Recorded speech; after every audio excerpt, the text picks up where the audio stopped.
네, 오늘도 이렇게 비가 많이 오는 하루인데 이렇게 말씀의 자리를 사모하며 또 예배의 자리를 지키시는 여러분들에게 예수님의 사랑과 그 은혜가 가득 넘쳐나기를 소망합니다. 오늘 24K 믿음이라는 제목으로 함께 말씀을 나눌 때 성령님께서 주시는 그 은혜와 감동이 넘쳐나기를 예수님 이름으로 소망합니다.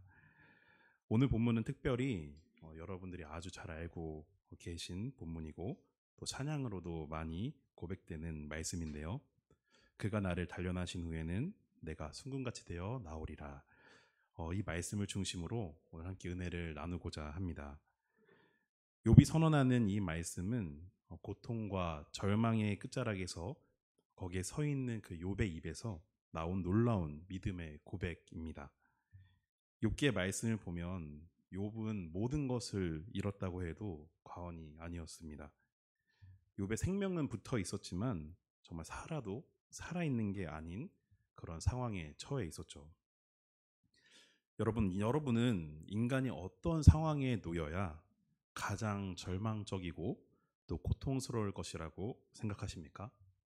언제 가장 절망스럽고 또 고통스러우신가요? 어떤 사람은 자신이 젊은 날부터 피땀 흘려서 이루어낸 어떤 사업이 무너지고 또 모든 재산을 다 잃었을 때라고 고백하기도 하고요. 또 어떤 사람들은 내 목숨보다 더 소중한 나의 자녀를 먼저 잃었을 때 그때가 가장 고통스럽다라고도 말하기도 하고요. 또 어떤 사람들은 건강했던 육체의 건강을 잃고 급격하게 갑자기 쇠약해졌을 때 그런 자신을 보았을 때 정말 절망스러웠다라고 이야기합니다. 그런데 욥기의 말씀을 보면 욥의 상황이 어떻죠? 지금 말한 게 다 포함되어 있습니다. 자신이 가진 모든 재산을 잃고 사랑하는 자녀를 다 잃고 육체의 건강까지도 다 잃었습니다. 또 가장 힘들고 고통스러울 때 힘이 되어줘야 할 사랑하는 아내마저 하나님을 욕하고 죽으라 라고 말했습니다. 이게 성경 말씀으로 보니 그냥 욥의 인생이 참 안타깝구나 이 정도로만 느껴지지만 내가 정말 힘들 때 가장 사랑했던 사람마저 하나님을 욕하고 죽으라 라고 말한다면 이보다 더한 저주가 어디 있겠습니까? 이뿐만이 아닙니다. 욥기 1장 1절을 보면 욥을 이렇게 소개를 하고 있습니다.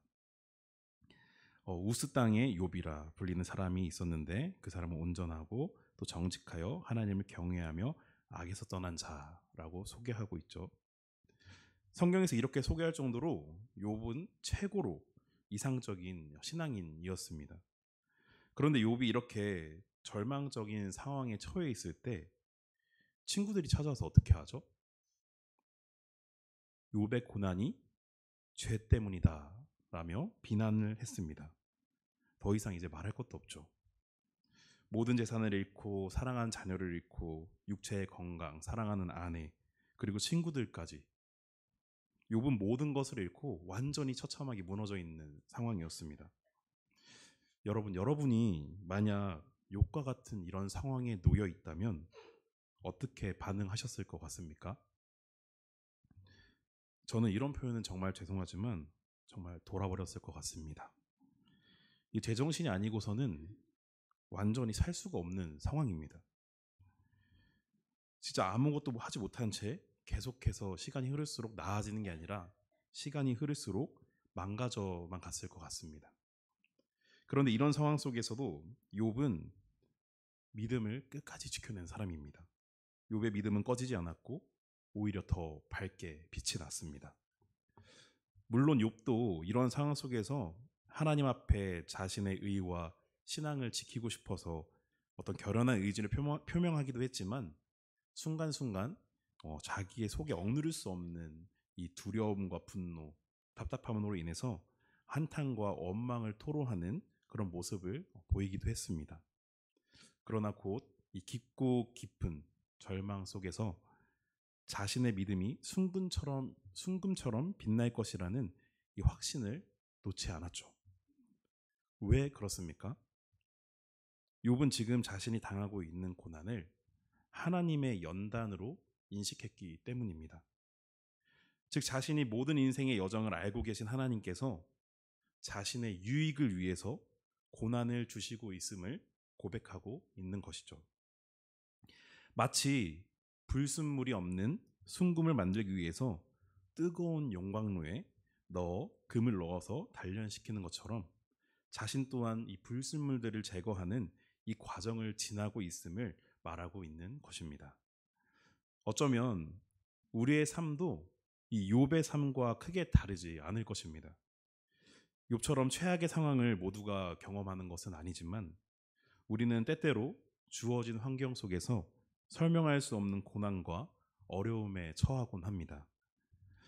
우리의 노력과는 상관없이 예상치 못한 재정적인 어려움이 닥치기도 하고 또 믿음 생활을 열심히 하고 기도도 쉬지 않고 하고 그렇게 신앙생활을 하고 있음에도 불구하고 가족 중에 질병으로 고생하는 자가 있거나 혹은 내게 정말 혹독한 질병이 찾아오는 경우도 있습니다. 그때 우리도 고난을 한탄하고 하나님을 어쩌면 원망할지도 모릅니다. 하나님 나에게 왜 이런 고통을 주십니까? 제가 하나님 이렇게 섬겼는데 왜 나에게 이런 고통을 주시나요? 오늘 우리는 이 욥의 고백을 통해서 우리를 향한 하나님의 깊은 사랑과 하나님의 그 계획을 깨닫고 또 고난 속에서도 더욱 단단해지는 믿음의 사람이 되기를 예수님의 이름으로 소망합니다. 먼저 첫 번째로 욥은 고통 속에서도 하나님께서 나의 길을 아시고 나와 동행하시는 분이시라는 것을 고백합니다. 고통의 한복판에 서서 나의 가는 길 오직 그가 아시나니 라고 고백하는 욥의 모습은 우리에게 아주 깊은 울림을 주는 말씀입니다. 이 고백은 단순히 욥이 아무것도 모르고 낙천적이었던 사람이었기 때문에 나온 고백이 아닙니다. 모든 것을 잃고 병들었고 또 친구들과 가족에게 버림받은 절망적인 상황 속에서도 욥은 하나님에 대한 이런 절대적인 신뢰를 놓지 않고 붙잡은 것입니다. 그는 자신의 눈에 보이지 않고 또 잡히지는 않아도 하나님이 여전히 나와 지금도 함께 계시고 나를 보호해 주신다는 것을 확신했습니다. 고난의 이 길고 긴 터널을 지나는 동안 우리가 가장 힘들어하는 감정은 아무래도 외로움일 것입니다. 내가 이 고난 속에 있을 때 내 마음을 아무도 몰라주는구나. 내 고통을 아무도 이해 못해주는구나. 너가 안다고? 말로만 안다고 하지 네가 내 마음을 어떻게 알아? 이러한 생각이 우리가 갇힐 때 우리는 더욱더 깊고 깊은 절망의 늪으로 빠져들게 됩니다. 그러나 욥은 바로 이런 외로운 상황 속에서 하나님께서 나의 길을 아시고 자신의 길을 아신다는 그것을 굳게 믿었습니다. 그는 비록 눈에 보이는 응답은 없었습니다.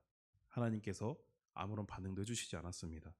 그러나 그럼에도 불구하고 하나님의 임재를 확신했습니다. 고대 중동의 한 사막에서 상인이 길을 잃었을 때의 이야기입니다. 끝없이 펼쳐진 모래 언덕 속에서 길을 잃고 한참을 헤맸습니다. 사막에선 길을 잃으면 정말 길 찾기가 힘듭니다. 그래서 이제 다 포기해야겠구나, 내가 여기서 죽겠구나 이렇게 생각하고 있을 때 그는 밤하늘의 북극성을 보고 다시 용기를 얻었습니다. 북극성은 움직이지 않는 별로서 길을 잃은 사람들에게 방향을 알려주는 유일한 길잡이 역할을 합니다. 그래서 그 상인은 자신에게 이 옳은 길을 알려주는 북극성이 있다는 것을 알고 그 북극성을 의지해서 다시 방향을 잡고 무사히 그 사막에서 나올 수가 있었다고 합니다.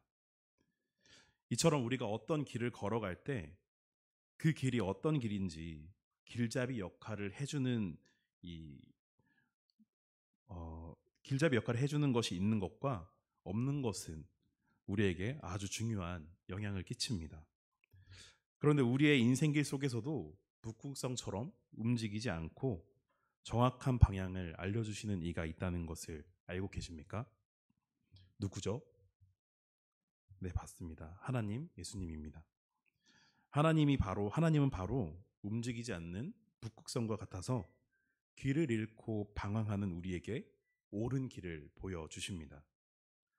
우리의 환경은 변하고 우리의 감정은 늘 흔들리고 세상의 길은 복잡하게 얽혀 있지만 하나님은 여전히 변함이 없으시고 그리고 변함없이 우리를 지켜보시며 우리의 갈 길을 정확히 알고 계십니다.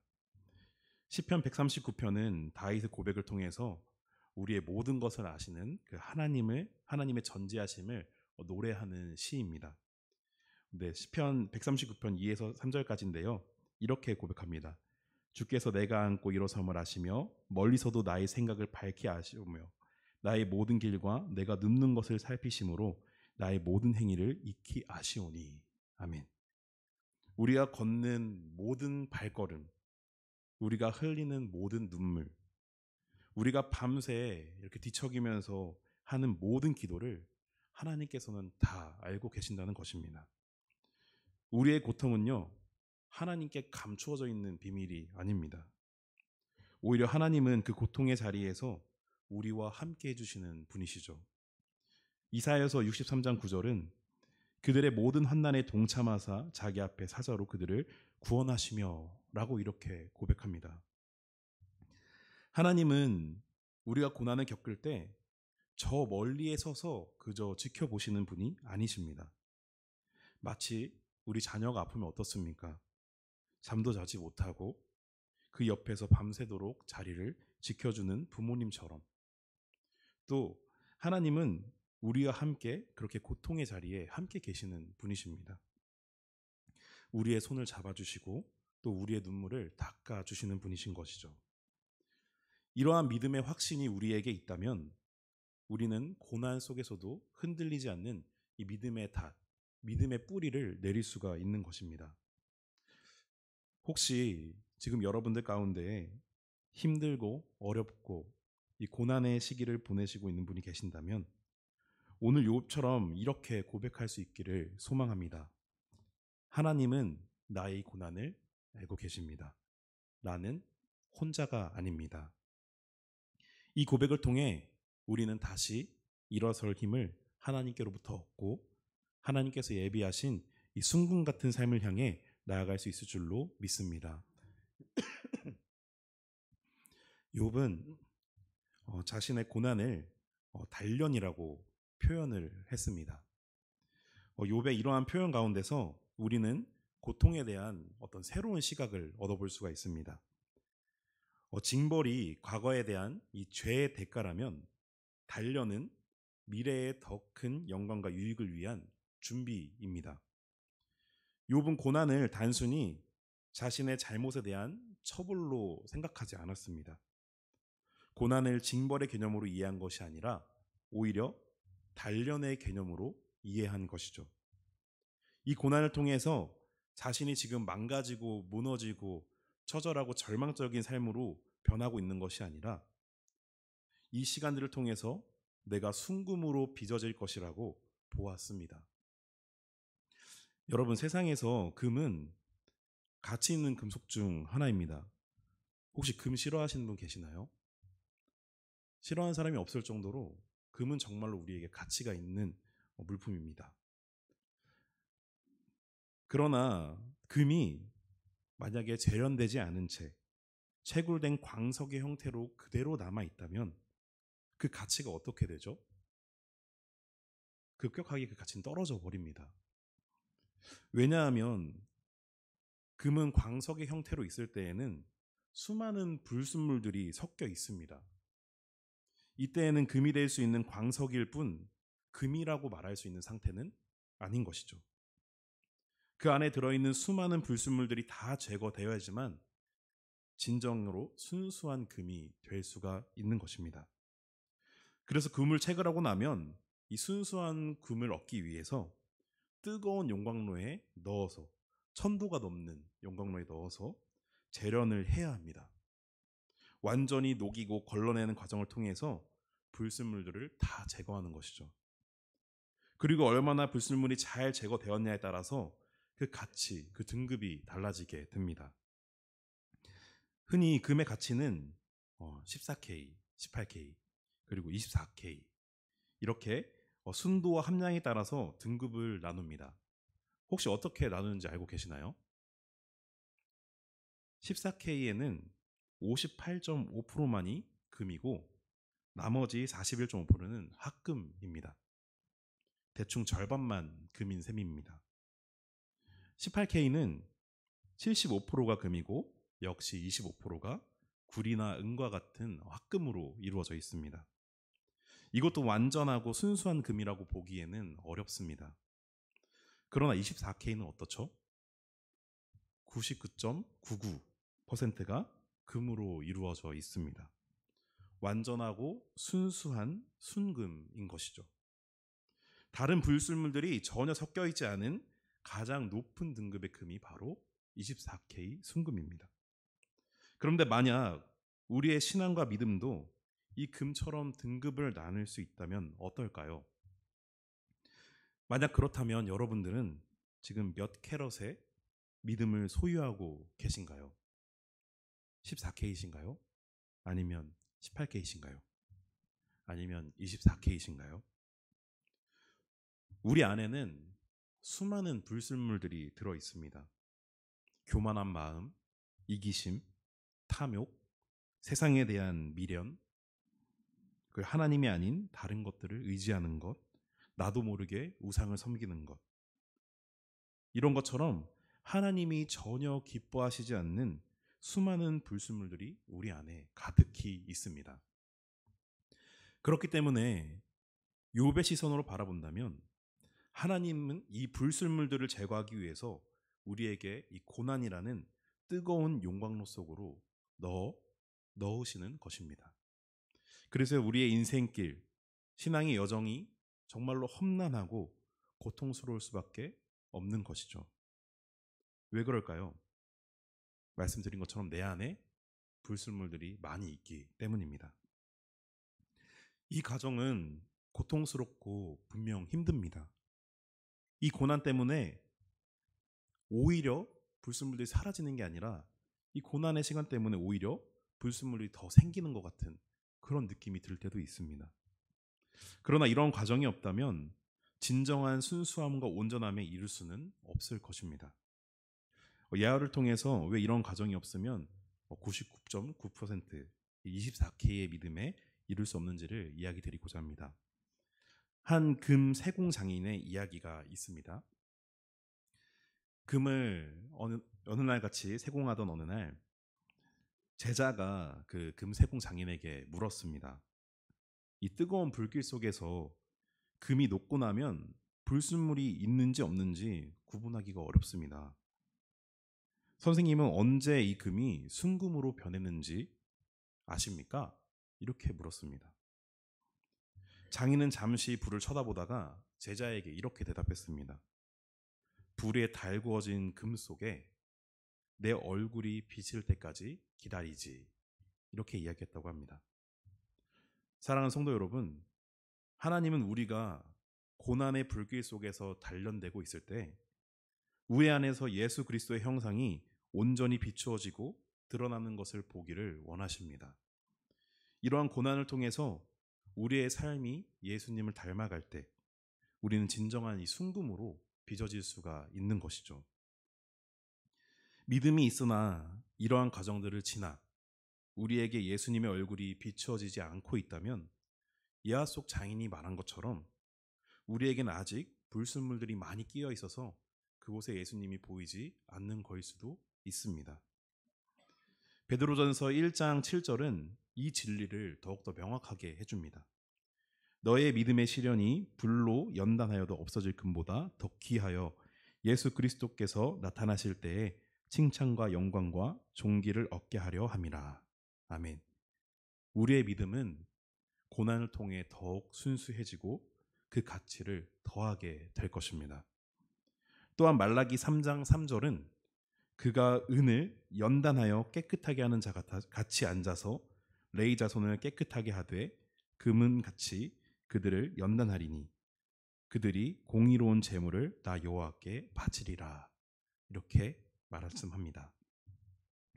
이 말씀은 하나님께서 우리를 단련하실 때에 그냥 불 속에 턱하니 던져놓고 그냥 지켜보시는 것이 아니라 연단하는 자리에 앉아서 우리의 가정을 세세하게 살펴보시고 그리고 우리를 지켜주시고 보호하고 계심을 말씀해 주는 것입니다.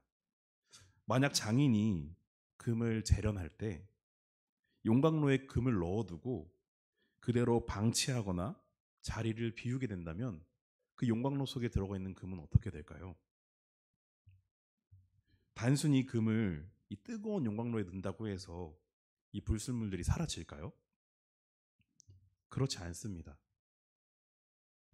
금 세공 장인은 이 금을 용광로에 넣어놓고 금을 계속해서 지켜보면서 이 불순물들이 불 위로 떠오를 때마다 계속해서 이것을 걷어내 주어야 합니다.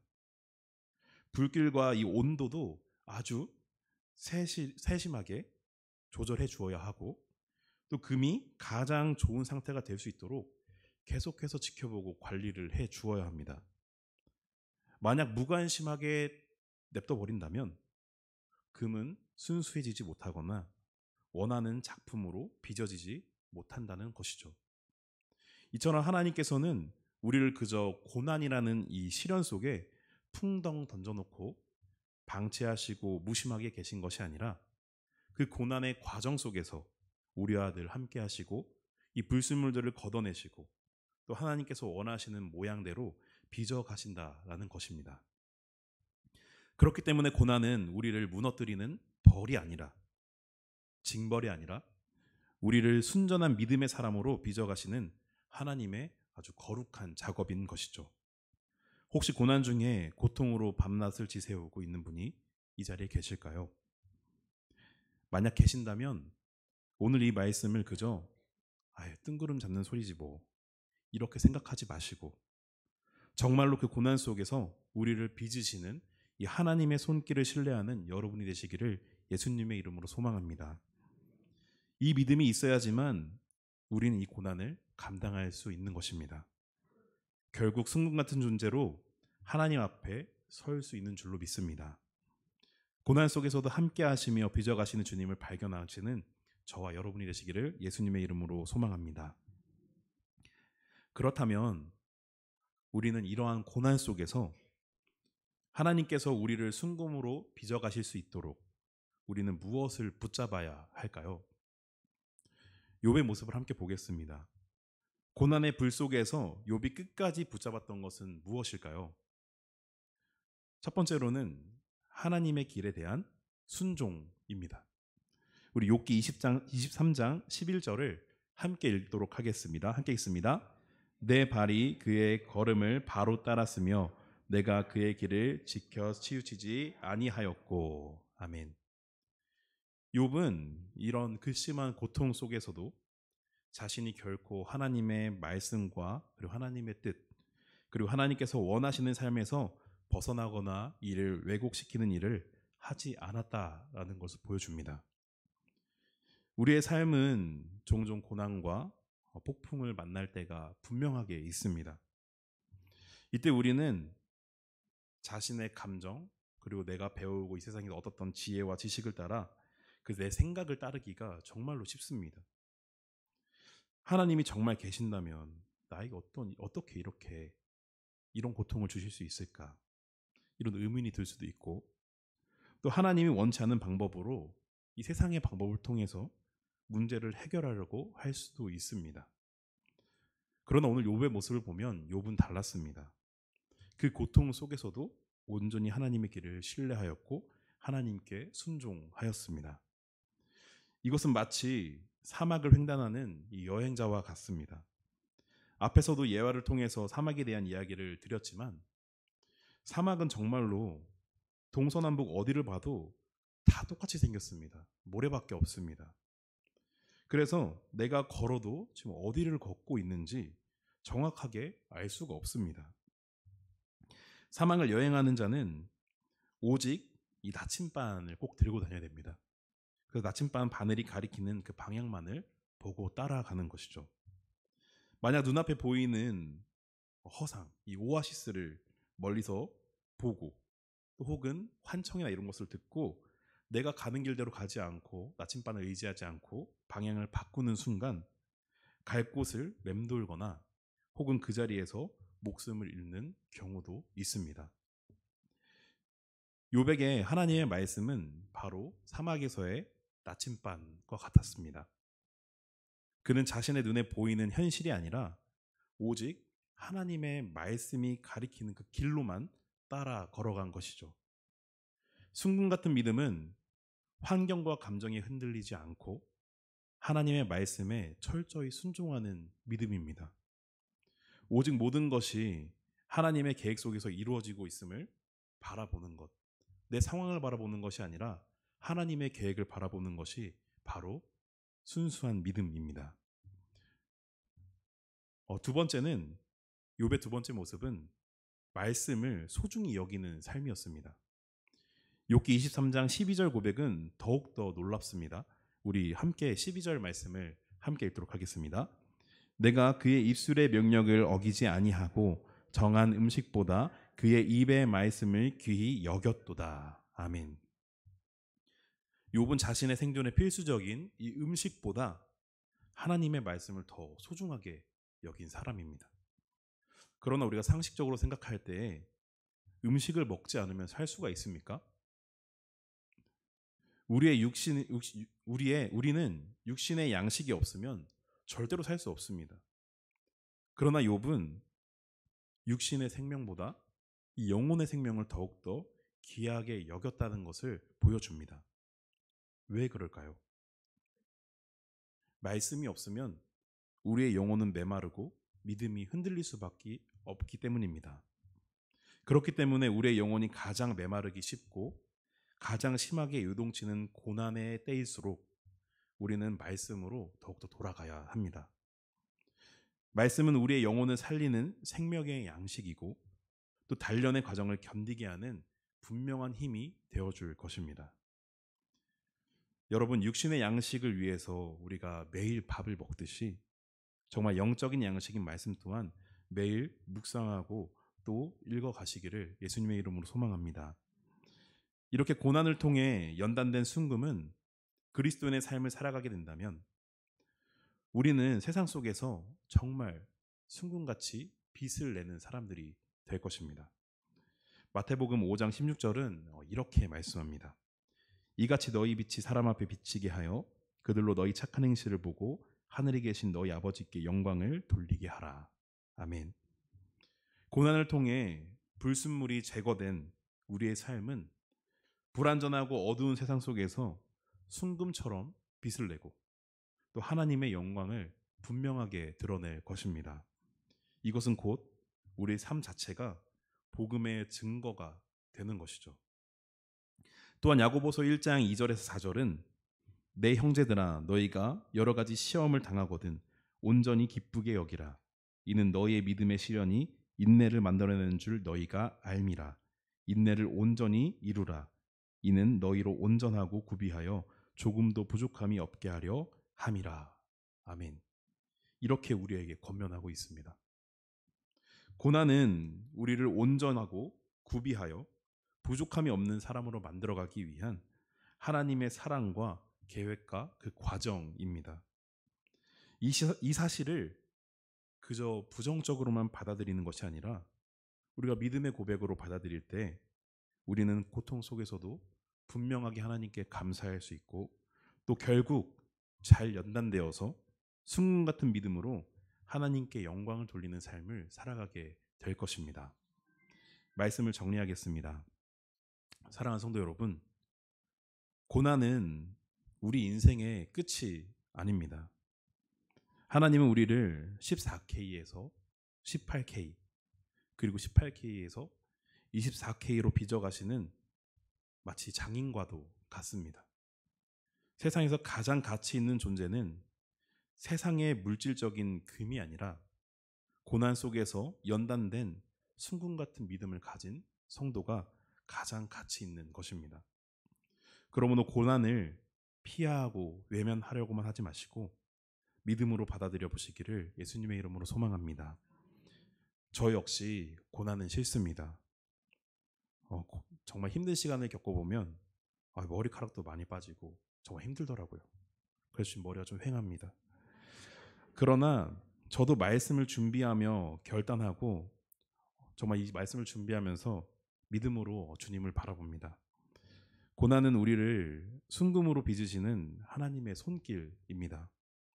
이것이 믿어지고 또 이것을 신뢰할 때, 그럴 때 우리는 이 고난의 단련 과정을 분명하게 견딜 수 있을 것입니다.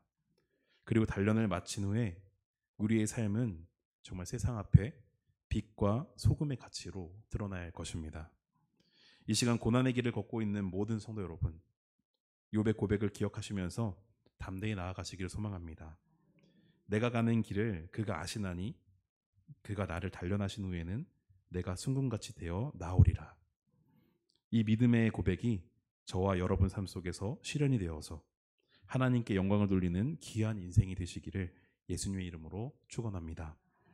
이 시간 함께 찬양하실 텐데요, 오늘 욥의 고백이 오늘 우리의 고백이 되기를 소원하면서 함께 정말 마음을 다해 찬양하도록 하겠습니다.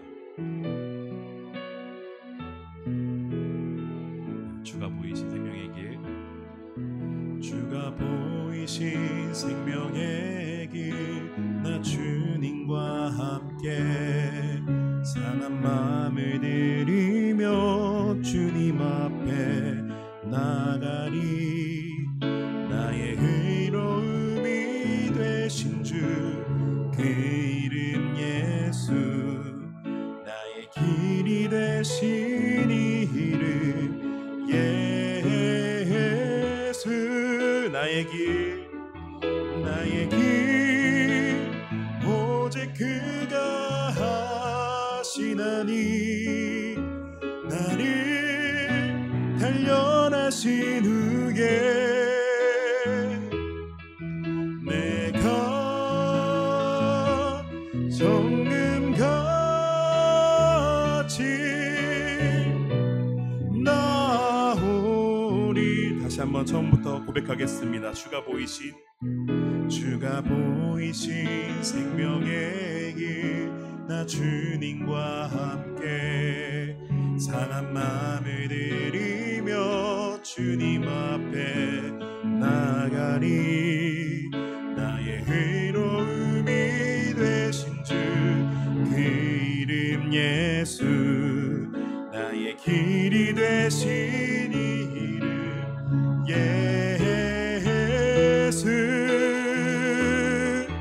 나의 길 오직 그가 하시나니 나를 단련하신 후에 내가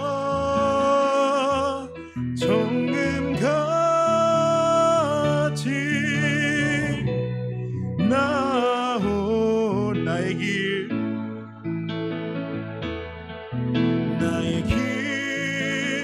오직 그가 하시나니 나를 단련하신 후에 내가 정금같이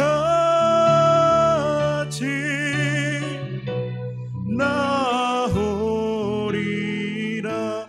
이 시간 함께 기도합니다. 성령 하나님, 나의 길 오직 주님께서 하십니다.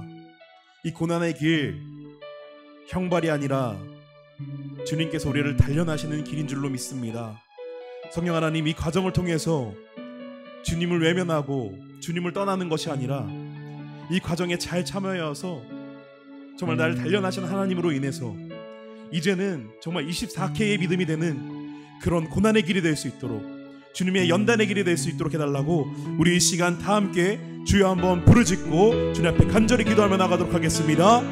주여, 주여 사랑하는 하나님, 오늘 이 시간 말씀으로 주님 앞에 결단하며 나아갑니다. 우리의 인생 가운데에 너무나도 수많은 고난의 길이 있습니다. 그러나 주님, 이 고난의 길은 주님께서 우리에게 주시는 형벌이 아니라 단련의 시간임을 깨닫습니다.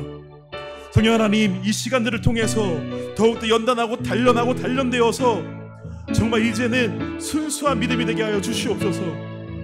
이전에는 불순물들이 많이 담겨있는 그러한 믿음의 모습이었다면 이제는 이 불순물들이 다 제거되어서 우리의 믿음 안에 우리의 모습을 통해서 예수 그리스도의 형상이 비춰질 수 있도록 더욱더 순수하고 맑고 깨끗한 그런 믿음으로 변화시켜 주시옵소서. 성령 하나님, 이 모든 어려움과 고난의 시간 가운데에 순금으로 우리를 빚으시는 거룩한 작업임을 깨달아 정말 이 고난에 동참하기를 소망합니다. 욥의 고백이, 오늘 욥의 이러한 고백이 나의 고백이 되게 하여 주시옵소서. 나의 진실된 고백이 되게 하여 주시옵소서. 이 모든 과정 속에서 우리를 외면하시고 주님께서 방치하시는 것이 아니라, 무관심한 모습으로 우리를 보시는 것이 아니라 연단하는 자리에 함께 앉아 불순물들을 제거해 주시고 우리를 지켜주시고 우리를 보호하시고 동행하시는 그 하나님을 온전히 신뢰하기를 소망합니다. 우리는 외롭지 않습니다. 고난의 길이 외롭지 않습니다. 왜냐하면 주님이 함께 하시기 때문입니다. 이 주님이 함께 하심을 깨달아 주님을 꽉 부여잡고 고난길 가운데 무너지지 않고 망가지지 않고 쓰러지지 않고 주님과 함께 승리하며 걸어나아가는 정말 믿음의 백성이 될 수 있도록 주님께서 인도하여 주시옵소서. 그래서 그로 말미암아 순금 같은 믿음을 소유하여서 빛과 소금이 되어 이 세상을 밝게 비춰나가는 가장 가치 있는 존재가 되게 하여 주시옵소서. 그렇게 하실 주님을 바라봅니다. 사랑과 은혜가 풍성하신 하나님 아버지, 오늘 욥기 23장 10절 말씀을 통해 저희를 향한 하나님의 깊은 사랑과 계획을 깨닫게 하시니 감사드립니다. 고난은 저희를 무너뜨리는 형벌이 아니라 순금같이 빚으시는 하나님의 거룩한 손길임을 깨닫습니다. 주님, 저희는 연약하여 고난의 순간에 쉽게 넘어지고 원망하며 낙심합니다. 그러나 오늘 욥의 믿음의 고백이 저희의 진실한 고백이 되기를 간절히 소망합니다. 고통의 한복판에서도 나의 가는 길 오직 그가 아시나니라고 고백하며 주님을 신뢰했던 욥처럼 저희의 모든 길과 모든 눈물을 아시는 주님을 온전히 믿고 신뢰하게 하여 주시옵소서. 또한 그가 나를 단련하신 후에는 내가 순금같이 되어 나아오리라는 그 믿음의 고백 또한 저희의 진실한 고백이 되게 하여 주시옵소서. 그래서 그로 말미암아 교만한 마음, 이기심, 세상에 대한 미련과 같은 저희 안의 불순물들을 뜨거운 용광로 속에서 제거하여 주옵시고 99.9%의 순수한 믿음인 24K의 믿음으로 주님께서 빚어 주시옵소서. 이 과정이 결코 홀로 감당하는 것이 아니라 연단의 자리에 함께 앉아서 불순물을 제거해 주시고 저희를 지켜주시는 주님의 그 돌보심 아래에 있음을 우리가 믿습니다. 환경과 감정이 흔들리지 않고 오직 주님의 말씀만이 저의 삶의 유일한 나침반이 되게 하여 주시옵소서. 그리하여 저의 삶이 고난을 통해서 빛을 발하고 세상 속에서 하나님의 영광을 드러내는 복음의 증인들이 되게 하여 주시옵소서. 이 모든 말씀 고난 중에서도 우리가 함께 하시며 순금같이 빚으시는 예수 그리스도의 이름으로 간절히 기도합니다. 아멘.